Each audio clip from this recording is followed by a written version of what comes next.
Title of my message this morning is The Keys to Victory in Spiritual Warfare. I want you to stand if you are able. Ephesians chapter 6, verses 10 through 17. This is what is spoken. Finally, my brethren, be strong in the Lord and in the power of His might. Put on the whole armor of God, that you may be able to stand against the wiles of the devil. For we do not wrestle against flesh and blood, but against principalities, against the powers, against the rulers of the darkness of this age, against spiritual hosts of wickedness in the heavenly places. Therefore take up the whole armor of God, that you may be able to withstand the evil day, and having done all, to stand. I've read that virtually every time. I won't continue on. Stand therefore, having girded your waist with truth, having put on the breastplate of righteousness, having shod your feet with the preparation of the gospel of peace, above all, taking the shield of faith, with which you may be able to quench all the fiery darts of the wicked one, and take the helmet of salvation and the sword of the Spirit, which is the Word of God. Again, this passage reveals the truth, as I've been stating, that we're not warring against flesh and blood. It is not a natural battle. But it does present the truth that if we will stand and fight the way God has prescribed, we can stand victorious when the dust settles. And as this says, having done all, to stand. Now, in order to achieve victory, I believe this passage teaches at least three things. First is found in verse 10. And it is simply that we are to be strong in the Lord. Now notice I kind of paused there and emphasized two different parts of that statement. Finally, my brethren, be strong in the Lord and in the power of His might. And I'd just like to begin this thought of being made strong in the Lord by saying every soldier in battle, if he is to be successful, must be strong.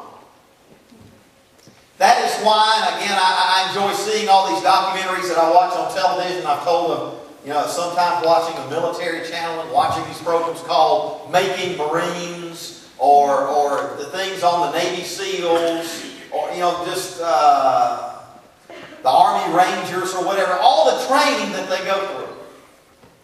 To me, it's just mind-boggling. Going through week after week of near physical torture, all to be made strong. Some people may think, well, that's really just being cruel, but in the heat of battle, it's probably a very necessary part of training that these soldiers go through to be made strong, to be prepared, to be emotionally strong, mentally strong, physically strong, capable to use all the equipment that our military leadership puts in their hands. But they go through rigorous training. Weeks and weeks of preparation. All to be strengthened. And when this says, be strong in the Lord, again using the parallel to a soldier.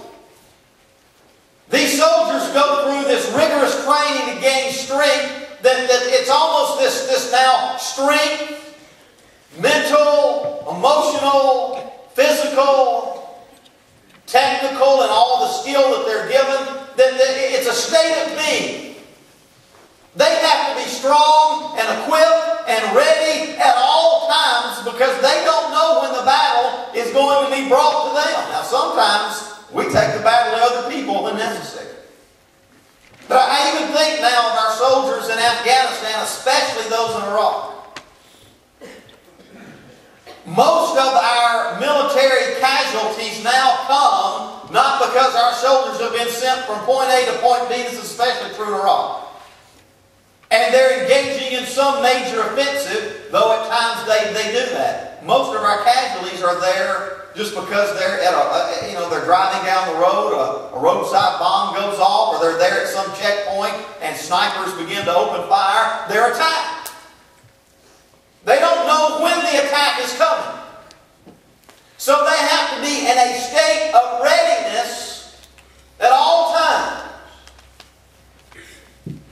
I can't even really imagine in real warfare what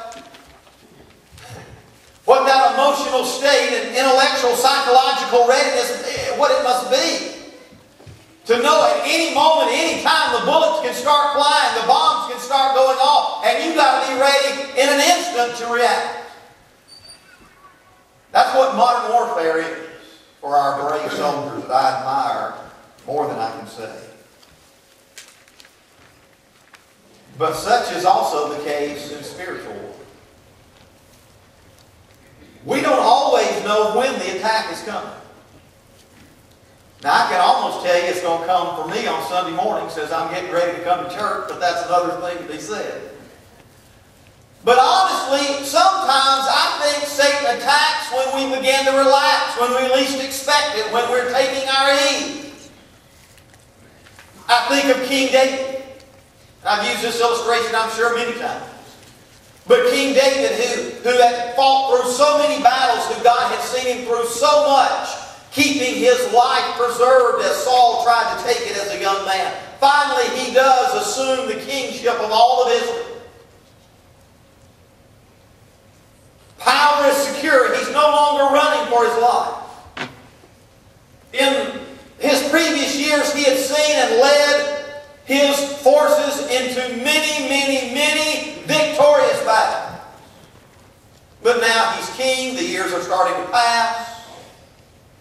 And evidently he chooses to take his ease, sends his other generals and commanders out with the forces to do battle, and he himself stays back in his own palace in Jerusalem. And he goes up on top of his roof and looks down, and behold, on another rooftop, there's Bathsheba. The temptation of lust begins to well up in his heart. Spiritual warfare ensues. And because David, though he was a mighty warrior and a man after God's own heart, was not in a constant spiritual state of readiness, and when the temptation came, he was not ready to defend, and in short order, he succumbed. And not only did adultery take place, but really, essentially, murder. That's what happens when we're not continually being made strong in the Lord, and strength becomes who we are. Not because of something that we're so great and we're so strong and we're holding on by our willpower. We allow the power of God to flow through us, and we're conscious that we better be ready, because Satan he's always ready. He's just waiting. He's looking for that opening. He's looking for that weakness. Sometimes, and I don't watch much anymore, I really don't. But when I was a teenager, I watched boxing back in the days of Muhammad Ali and George Foreman back when he was young. And he making money boxing instead of selling grills, which I like. It's a little really good. But sometimes I would watch these things and I would notice that, they would dance around the ring and do this and just kind of punch a little bit, not really seemingly accomplishing anything. And then all of a sudden, one of the fighters would see some opening, some relaxation, some weakness in a tendency of how somebody else was standing, and all of a sudden they would launch a barrage of punches and sometimes take the guy out right then. Well, that's Satan. We have to be ready. We have to have our guard up. We have to be strong in the Lord every single day, because if we relax for one day, our spiritual life can be wrecked. And our testimony can be destroyed. Because we weren't ready for the temptation when it came. That's the first aspect of being strong in the Lord. But there's also a second aspect, and I've hinted at this already.